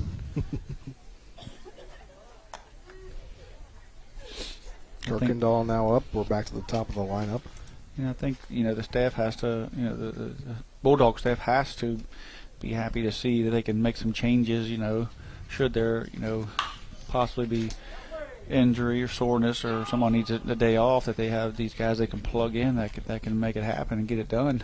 Yeah, we talked about that after in that big win over East Hardy on Wednesday, where they were throwing in all the reserves in the 3rd inning. Yeah, nice to have. You need a little depth. You need to be healthy come the middle of May, and you need to be able to rely on some other guys to contribute. And not be sort of a one-trick pony there with just a couple leaders. And the 1-2 delivery on the way over. Now it hits over to third base. Now, nice play by first baseman. Lupus will throw it over to Morris to end the top of the 5th inning. Martinsburg on top, 7-1. We'll be back for the bottom of the 5th inning after this 60-second break. You're tuning to West Virginia High School Baseball on Talk Radio WRNR and TV 10. Burke, Schultz, Harmon, and Jenkinson, where accident, injury, and disability lawyers with over 120 years combined local trial experience. When injury or illness has stopped you from working, you may be eligible for Social Security disability. Ron Harmon has been winning disability claims for over a quarter of a century. Don't hire some out-of-state firm. Ron Harmon's in Martinsburg. He will meet with you right here in our office. Get a local lawyer you can trust. Call 304-LAWYERS for a free consultation. 304-LAWYERS or 304-263-0900. Life can get in the way these days. We all know that. Work commitments, social commitments, volunteer commitments, family commitments. You put your heart into all of it. You've got enough to worry about already. Your roof shouldn't be one of those things. Everything should just work. But when your roof is in need of an upgrade, you shouldn't have to worry about that either. Modern Renovations, your 4-state roofing solution. Reminding you that home is where the heart really is. Welcome back here to P.O. Faulkner Park here in the bottom of the 5th inning. Martinsburg up 7-1. We've got a pitching change here as Van Meter moves to first and Tinkler moves from first to pitcher. Pitching changes brought to you by the Heffley Motor Company, located at 993 Hedgesville Road in Martinsburg. You're local, we're local, so why not buy local? I ride with them, so you should too.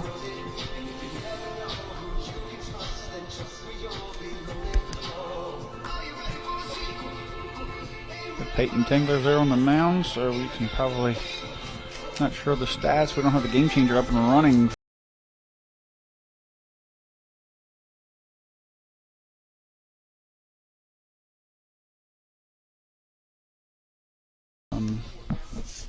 Giving up. Looks like we might have a new catcher too. I think that's Riggleman behind the plate. 10 hits. Is that Riggleman? Yeah. Yeah, Ryan. Ryan. Yeah, I believe so. We'll have to catch them as they come up to the plate here. Yeah. Looks like Riggleman's catching. Mozzie went to Colin, what's his name? Mozzie? Colin Mozzie. Yeah. Moved into right field. Peyton Tingler pitching. Matthew Asanovich now up for the Bulldogs. And a bumpy Van Meter to left. He's over first. Second, third, and short have stayed the same. Can't get a good read on the center and left. They don't have too many center subs. and left stayed the same from what I saw. Okay. Tingler's first pitch on the way. That one swung out into center field. Shallow center. Caught there on the run by Rohrball. First out here in the bottom of the 5th inning. Okay. First pitch swinging. Yep, I believe he's still out there, number 18. Yep. Hat came off, too, there with the win. Yeah. Michael Lupus up now. He doubled his last time up with an RBI. He gets bat on ball early, pops that one up into the infield, and couldn't make the catch there. He tried to catch it with Was his hat Travis? instead of his No, glove. I think he was trying to see. He was trying to use his hat as shade so he could see where it went. But I almost thought at the last second he was changing over to try to catch it in his hat. The ball went straight up. The sun's right over here, off to the left. He's looking into it. He took that hat off to kind of shade it, and then next thing you know, the ball kind of drops in behind him. So, another one of those fly balls the wind played havoc with. So count that, though, as a single. It looked like 2 pitches, 2 outs. Yeah. Now up to the plate is Paulson. He bloop singled his last time up. This is generally the general rule there is that, if the leadoff guy hits the very first pitch and gets out, that, you probably are taking there. You try to not have 2 outs and 2 pitches. You don't want that. But with a 7-1 lead, again, we're not always going to play, all the baseball unwritten rules. 1-0 pitch comes in for a strike now, 1-1. And I know that last night, speaking with Coach Baller, he, Lupus took a pitch and then bunted the ball foul. Next thing you know, he was 0-2, and he was back on the bench on a borderline strike call. So it was a really he didn't get put in a very good position there. Lupus didn't, and so it could be an opportunity. If Coach Baller let him swing away there, trying to get him, after he got that hard contact last time, to keep him going there, not let him get down 0-1 in the count. Now the ball hits off the catcher and going to second easily is Lupus. And there you go with the new catcher in for Petersburg. It caused some trouble there between the communication-wise. Also, it looks like somebody's warming up over in the bullpen for Martinsburg. Can't see who it is because of the screen there on the fence. I think it's Zittel. I think it's Jake Zittel. 2-1 pitch on the way. The dirt for a ball now, 3-1.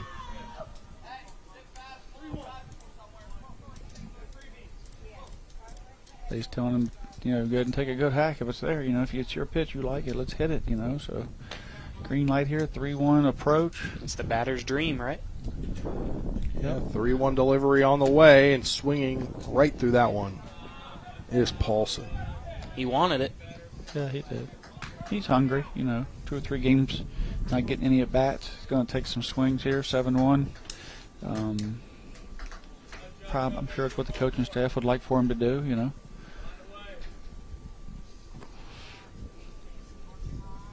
Payoff pitch from Tingler, swinging and missing. There is Paulson for the strikeout. He's 2 for 3 on the day. And here comes, I believe, a pinch hitter, isn't it? Caleb Edwards. Yep, Edwards is now in. Caleb Edwards pinch hitting there for Wilt. Going to give some time to do the changes on the cards for you. In that last inning, the last time Wilt was up, we had men on first and third. It ended up with both of those runners being tagged out. He had squared the bunt early, pulled it back, and Colin, you had made the distinction that he, seems like he was mad that he pulled it back, and then after that inning, Coach Baller put him aside, talked to him a little bit. So, interesting to see what they had going on there, what play was on, and how that all unfolded. Edwards in now, and he had a double in the game 1 earlier today. First pitch there from Tingler comes in and is a ball. Now 1-0 the count. I like the pinch hitting change here because you only need 4 more runs to get to the mercy rule possibly, so getting your power hitters back in hopefully helps. And power hitting right there as it'll drop into center off of the leg, and coming around to score now is Lupus.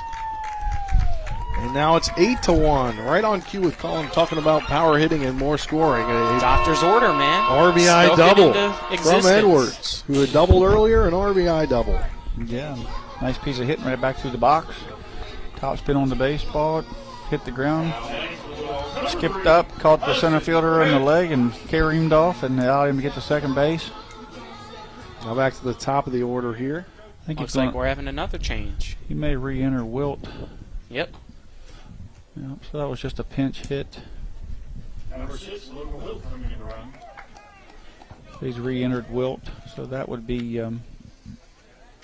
for the rest of the day. Edwards has been as a substitute, then came in and pulled back out. He's not eligible for the rest of the game to come back. I mean, he comes in, gets an RBI double. He did his job. Exactly. Did his job. And swinging there through that one is Clement. Clement was trying to have an RBI double of his own.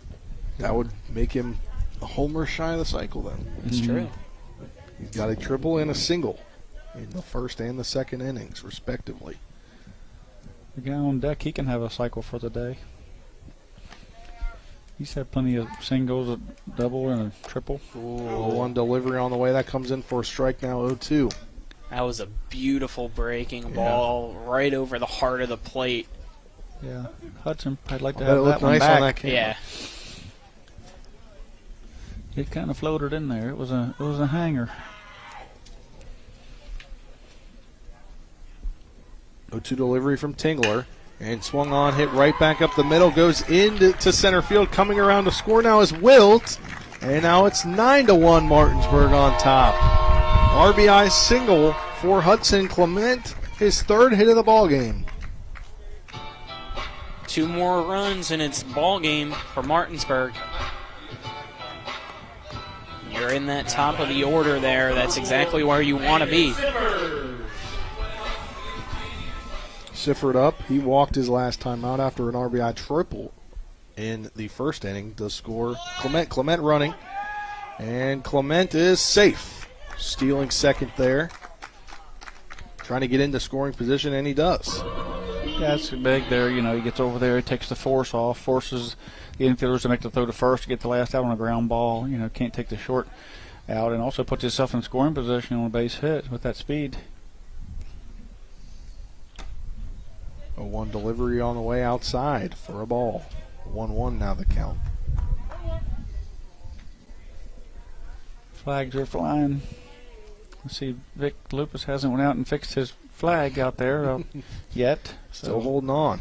Still holding on by a thread. 1-1 delivery is popped up, and it'll stay in just outside. Just missed the fan. Just missed the fan, almost near, close to our cameraman, Avery Newport. Right on top. I was trying to see how of the good head. of a shot that Avery could have got, but you'd have to swing the camera around. Yeah, foul ball comes. He's still doing a great job over there, Avery. Thumbs up from him. Avery's. The intern getting sunburned today, he said. Yeah, look at him. A little pale. Riggleman's had some trouble there with his. Riggleman's got trouble there him under the bus with his there. helmet. Yeah. Timeout called. Now we're going to get ready for play again. Sifford up here with Clement on second. 2 outs in the bottom of the 5th, and nice job by Sifford to stay with it. Curveball. He wasn't going to give the umpire a chance to call him out on that one, so he just pulls it foul. I think Avery needs to get maybe a cutoff shirt, get him a farmer's tan. Yeah, go with that hair, that mullet. Yeah. All right, 1-2 the count now. Chicks dig the mullet. And swinging, and that stays foul, just foul. That's the same pitch that Sifford fought off as staying in. He's trying to backdoor, trying to bring it in around the plate. The righties will try to start it at the batter and drop it in. Sifford, nice job keeping his hands in, good bat speed.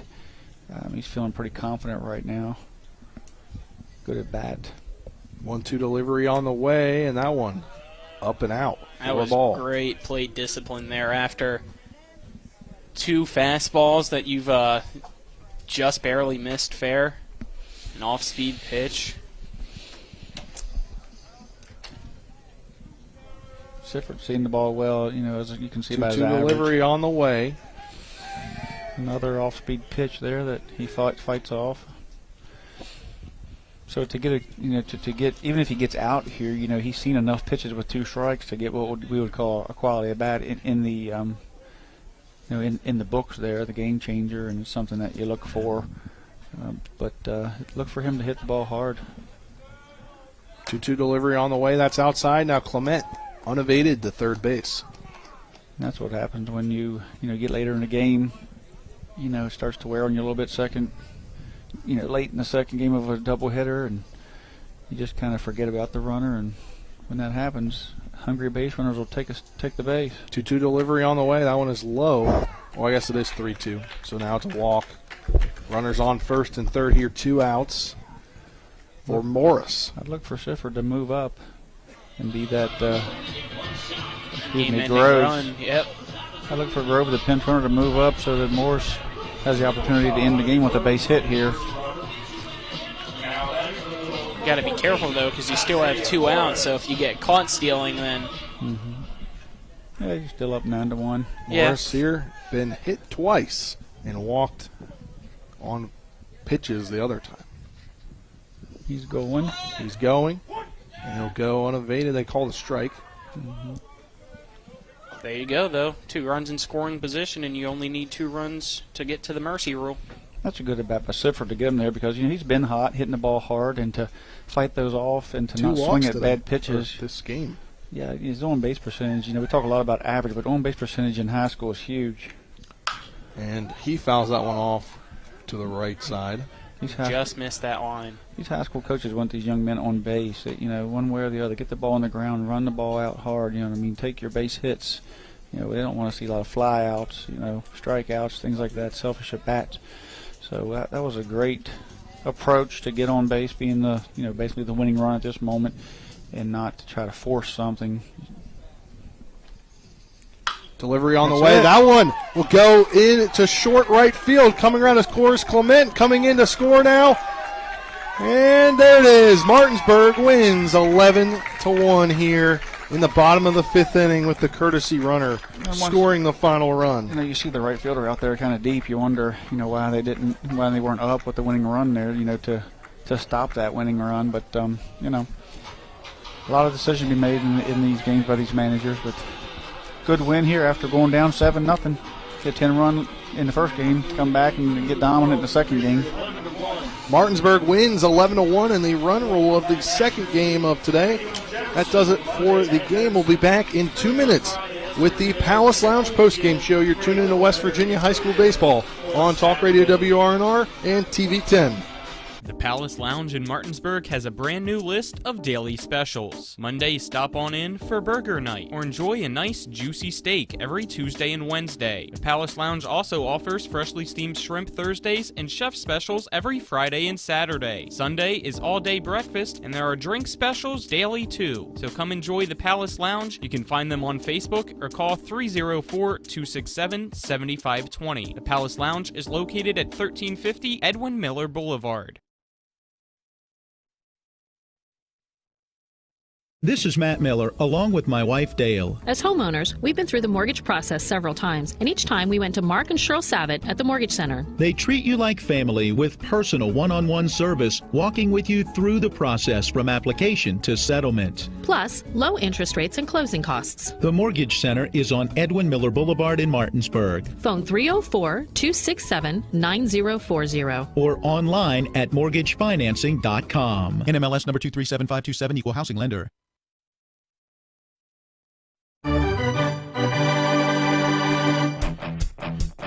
The game may be over, but don't go away just yet. We've got a complete game recap, analysis, stats, the player of the game, and we'll prepare you for our next broadcast. All on the postgame show. Today's game broadcast has been brought to you by Cody's Auto Body, Laddie's Bar and Grill, Trips Flooring, The Mortgage Center, Gary Kelly Allstate Insurance,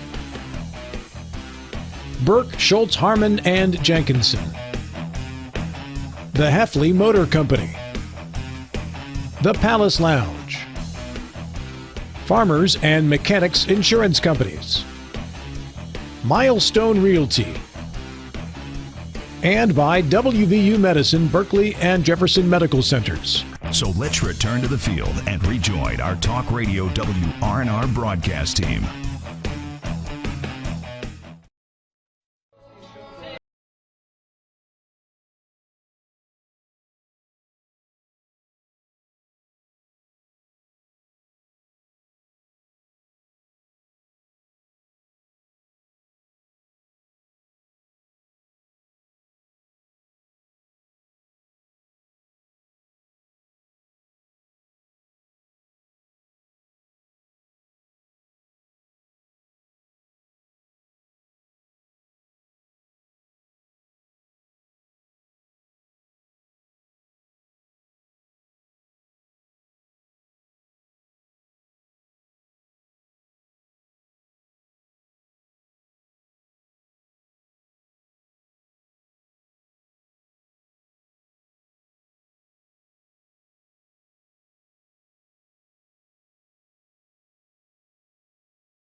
tone for the day.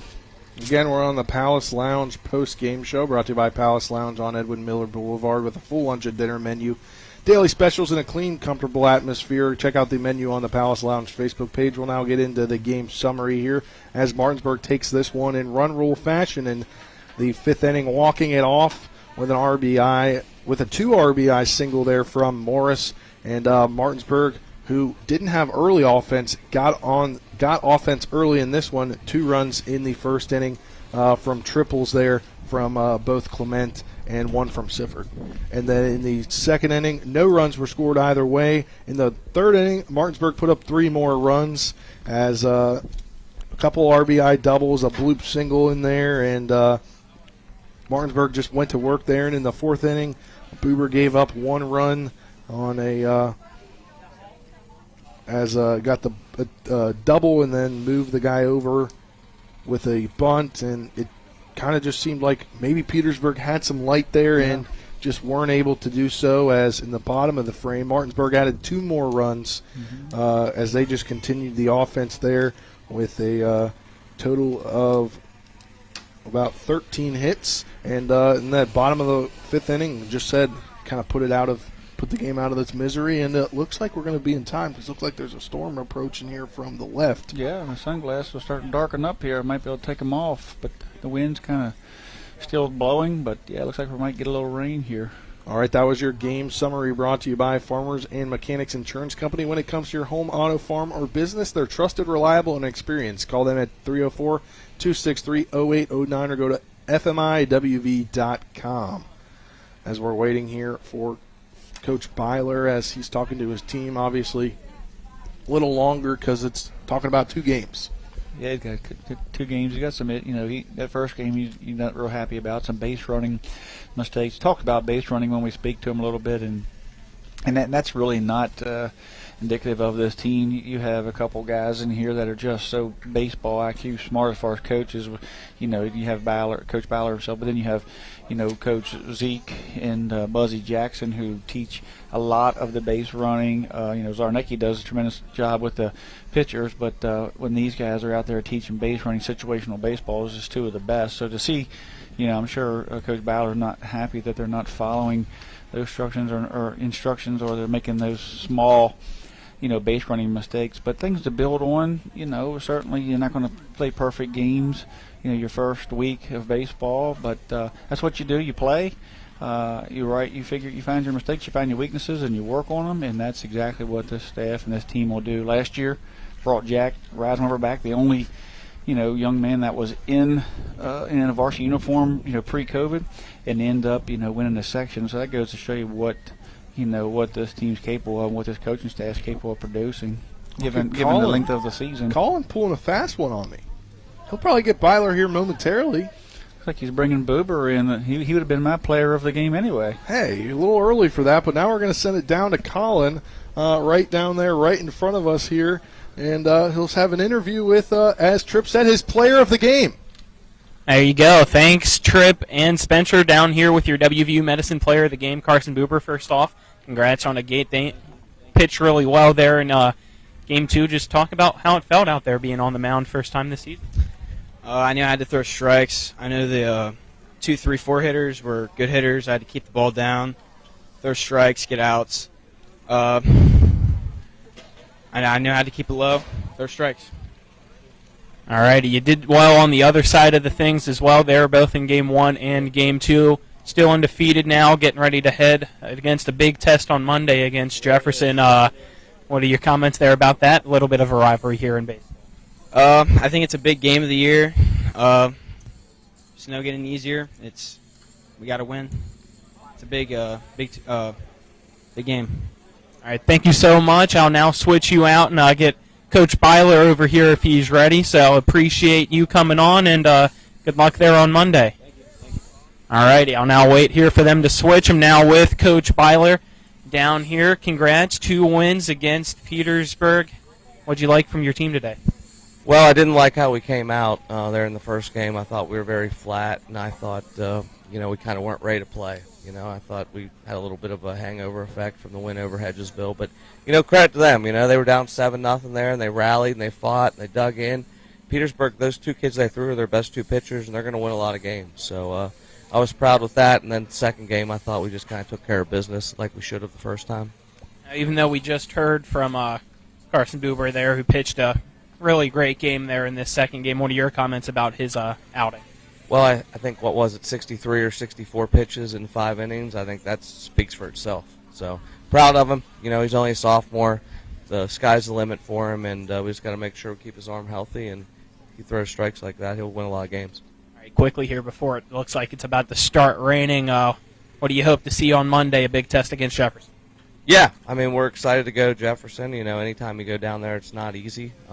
They lost a lot of players from last year's team, but they kind of just reload every year. So, we're excited for the opportunity. It's still early season baseball. It still doesn't mean a whole lot, but we're excited to see how we stack up with them.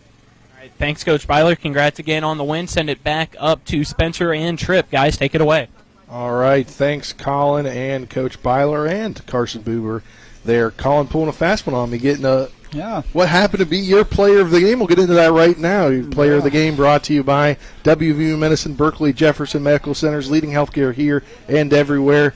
Carson Buber, excellent day on the mound. Yeah. As Coach Byler just says, 63, 64 pitches, 5 innings pitched, 5 hits, 1 run, 5 strikeouts for the young man. Right, yeah. He was very consistent around the plate. Give his defense an opportunity. Didn't get squared up too much, only 1 extra base hit there, so it tells you he's not leaving the ball over the plate much, but still finding strikeouts and getting thrown to contact. What he does do but he allows Coach Zarnicki and his pitching staff to save an arm or two for next week, as he didn't have to dip into the arm barn, into the bullpen there as much in the second game. The first game, he had to get 2 or 3 guys out. Last night he had a couple guys, so they can regroup there on Monday. I think they'll have Caleb Edwards ready, and then of course with Buber going deeper today, that's going to allow some of the other arms with Zittel and a couple others that'll be eligible for Monday as well. Definitely, and that's Monday at Jefferson. We'll have that broadcast for you. I believe a 6 p.m. first pitch there. But now let's finish things out here. We got to do the game stats brought to you by Chris Ross, the Milestone Real Estate Group at Keller Williams. Buying or selling a home? Call Chris Ross at 304-579-7349 or go to callchrisross.com. Game stats for you. Carson Buber, 5 innings there, 5 hits, 1 run, 1 earned, 5 strikeouts. He becomes the winning pitcher there. And for Martinsburg, a lot of hits today, about, I believe, 14 hits, 11 runs in this second game. Obviously, Coach Byler, mentioned the slow start, and it's kind of the second game. While they were able to score 11 runs, it was a fast one. It wasn't like Wednesday's game where it just seemed like to take forever to get to 5 innings. Yeah, because there wasn't a lot of walks. They hit themselves on base, so there wasn't a tremendous amount of walks, which creates not a lot of errors. So, runs were scored kind of quickly, and by that you'd get extra base hit, and then someone would switch places and get extra base hit. So, it wasn't one of those situations where there was errors in pitching. We had to go do pitching visits and things like that. So it was basically you get on base, possibly steal second base. If you didn't get a double, you got a single, and then the guys were getting a base hit and running that guy in. And then when the plays were, the shortstop made a lot of nice plays. He threw out Hudson Clement and Jordan Canby on some close plays over there, so they were able to get the outs that were given to them. But Martinsburg was finding some holes there in the second game. Like Coach Bowler said, they were just taking care of business. Yeah, and two triples today. Clement with a triple, Sifford with a triple, a bunch of doubles here for Martinsburg. I believe 3 or 4, most of them RBI doubles, and then that last 2 RBI single there by Morris to clinch the victory, to walk it off for the run rule in the bottom of the 5th inning. But Martinsburg victorious over Petersburg 2 times today. First game they won 13-9, and in this one they run ruled in 5 innings with a walk-off 2 RBI single, 11-1. Martinsburg now 4-0 on the season as Petersburg drops to 0-3. That'll do it for us here. For our intern Avery Newport running camera all day, for Colin McLaughlin, for Tripp Tobin, thank you for joining us these last few days. I know we definitely appreciate it. So for that, I'm Spencer Dupuis saying so long. We'll send it to a 2-minute break. After that 2-minute break, Nick Verzolini, who's been sticking it out in the studio all day, will give you a Modern Realty Results post-game scoreboard show. Thanks for tuning in. We'll be back for Martinsburg at Jefferson Monday. Are you considering selling your home and don't know where to start? Then call Chris Ross and the Milestone Real Estate Group at Keller Williams. A Martinsburg High School graduate, Chris knows the local market, and he's proven it as #1 real estate team in West Virginia in 2019. Phone Milestone Real Estate Group at Keller Williams at 304-579-7349 or go to callchrisross.com. Let's celebrate your real estate milestone together.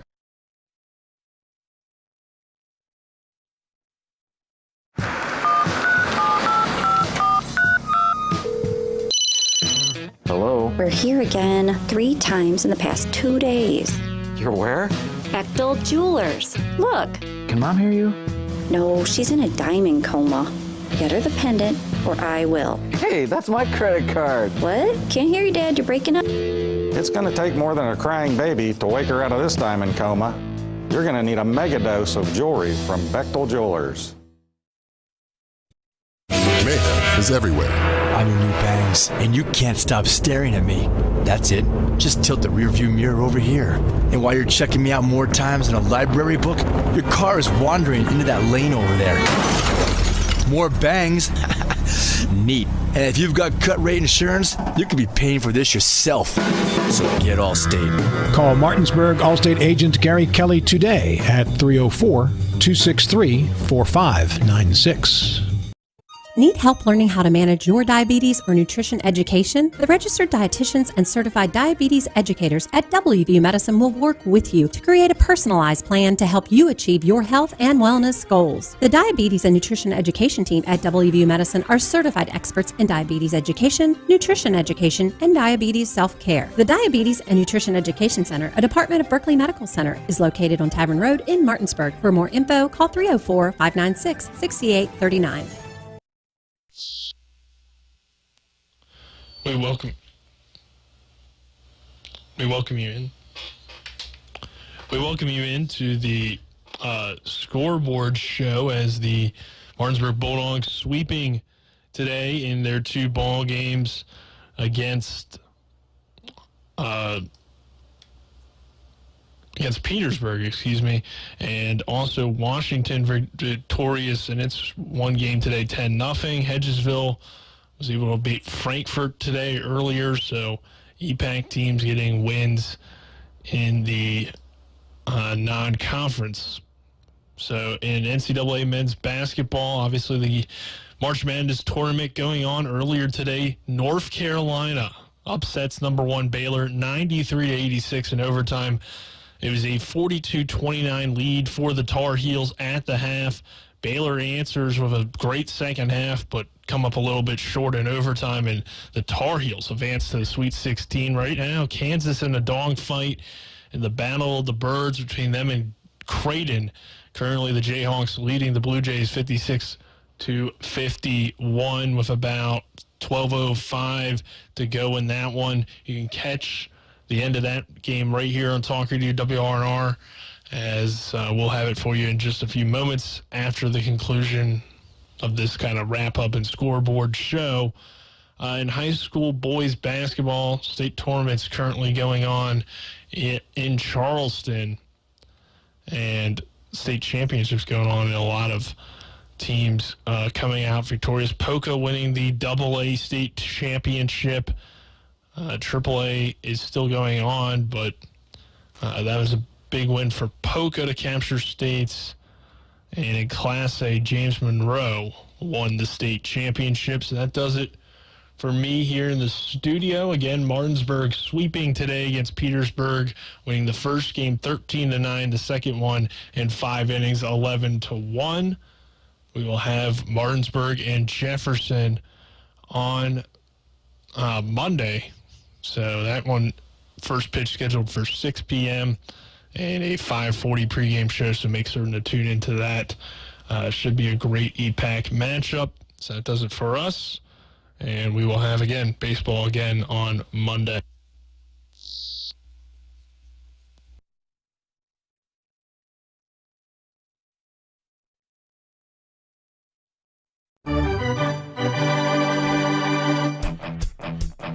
You've been listening to West Virginia High School Baseball.